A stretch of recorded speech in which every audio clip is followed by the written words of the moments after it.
दोस्तों, आप लोगों ने एलियंस के बारे में बहुत सुना और पढ़ा होगा, लेकिन आज तक इसका सही अनुमान नहीं लगाया जा सका है कि एलियंस वाकई में होते हैं कि नहीं। वैज्ञानिक अक्सर ही धरती से इस उम्मीद में सिग्नल जारी करते रहते हैं ताकि दूसरी दुनिया में कोई अगर रह रहा है तो उनकी सिग्नल को पकड़ सके और संभवतः वहाँ रहने वाले किसी अनजानी सभ्यता से संपर्क हो सके। लेकिन दूसरी ओर से जवाब आने में कितना समय लगेगा, इसको लेकर वैज्ञानिकों ने अनोखा दावा पेश किया है। एलियंस की दुनिया अभी भी धरती के वैज्ञानिकों के लिए रहस्य बनी हुई है।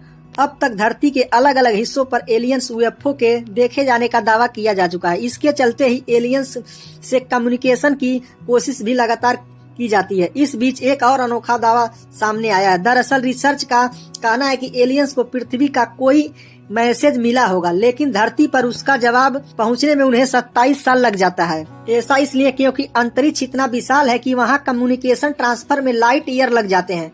ये दूसरे प्लेनेट पर जीवन की इंसानों की खोज का धीमा कर देता है। नासा का deep space network DSN radio dishes का ग्लोबल एर्रे है, जिसने सोलर सिस्टम के दूर दराज के हिस्सों में रेडियो सिग्नल रिलीज किया है। वैज्ञानिकों की एक कैलकुलेशन के अनुसार पायनियर 10 स्पेस प्रोब के लिए 1972 में भेजा गया एक सिग्नल साल 2002 में जाकर 12 बिलियन मील दूर एक ड्वार्फ स्टार पर पहुंच सका। लेकिन विशेषज्ञों का अनुमान है कि उस डेड स्टार के पास किसी भी एलियन लाइफ से कोई भी जवाब वापस 2029 तक ही धरती पर पहुंच सकेगा। इसी तरह वाइजर 2 स्पेस प्रोब के लिए 1977 में लॉन्च किया गया एक सिग्नल 2007 में 2 दूरस्थ सितारों तक पहुंचा। वैज्ञानिकों का कहना है कि मुसीबत है स्पेस कम्युनिकेशन की धीमी गति। Astronomical society of the Pacific के जनरल पब्लिकेशन में छपी एक स्टडी के अनुसार रिसर्च ने सितारों की एक लिस्ट बनाई है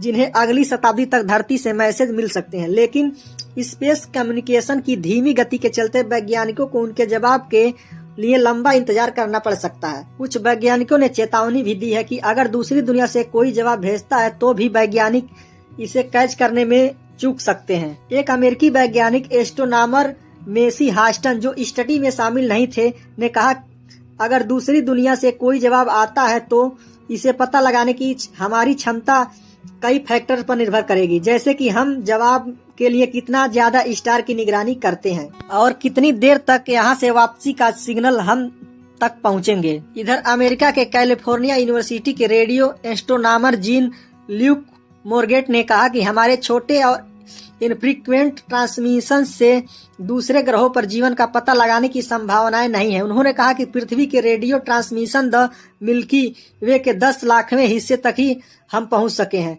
और इस छोटे से क्षेत्र में किसी सभ्यता के रहने की संभावनाएं बहुत कम होती हैं। इसी तरह नासा के प्रमुख विल नेल्सन भी मानते हैं कि ब्रह्मांड में एलियंस का अस्तित्व हो सकता है। नासा के प्रमुख विल नेल्सन से सवाल किया गया था कि कुछ आपको विश्वास है कि एलियन का अस्तित्व है। उन्होंने इस पर सवाल में सिर्फ एक ही जवाब दिया, हाँ में। उन्होंने कहा कि हमें पता है कि हमारी आकाश गंगा के अलावा अरबों आकाश गंगाएं इस ब्रह्मांड में मौजूद है जिसमें एलियंस हो सकते हैं। अब इन सवालों के बीच एक ब्रिटिश वैज्ञानिक ने चौंकाने वाला दावा किया। उसका कहना है कि एलियंस को जल्दी देखा जा सकता है। एलियन पर अमेरिका सरकार एक रिपोर्ट जारी करने वाली है। इससे पहले यूनिवर्सिटी ऑफ मैनचेस्टर के प्रोफेसर माइकल ए गॉरेट ने अपने विचार को साझा किया है। उनका कहना है कि वैज्ञानिकों की तरफ से एक यूएफओ को देखा गया है। उस यूएफओ को UAP नाम दिया गया है। UAP को लेकर अमेरिका की तरफ से जल्दी एक रिपोर्ट जारी की जाएगी जिसके में आसमान में उड़ने वाले अजीबोगरीब चीजों के बारे में बताया जाएगा। इस रिपोर्ट में देखेगा 150 से ज्यादा यूएफओ के बारे में जानकारी दी गई है। इसको लेकर ब्रिटिश वैज्ञानिक माइकल का कहना है कि एलियंस को इंसान जल्दी खोज लेगा। इस एलियंस जीव से मानव बहुत करीब पहुंच चुका है। अगर दुनिया में इस तरह के जीव हैं तो वो अधिक समय तक हमसे छिपे नहीं रह सकते हैं। उनका कहना है कि टेलीस्कोप तकनीक में बदलाव और डाटा रिकॉर्डिंग के अलावा वैज्ञानिकों की रुचि एलियंस को लेकर बढ़ रही है। इस मामले में उन्हें जल्द सफलता मिलेगी। उनका कहना यह भी है कि अभी तक मिले डेटा में फोटो काफी धुंधली है या जानकारी पूरी नहीं है। अब वैज्ञानिकों के पास हाई क्वालिटी की तस्वीरें हैं जिससे नई वस्तुओं को पता लगाने में आसानी होगी। दोस्तों, कैसी लगी जानकारी? अगर जानकारी अच्छी लगी है तो वीडियो को लाइक कर लीजिए और चैनल पर अगर नए हैं तो चैनल को सब्सक्राइब भी कर लीजिए, क्योंकि ऐसी जानकारी हम आपके लिए लेकर आते रहेंगे। धन्यवाद।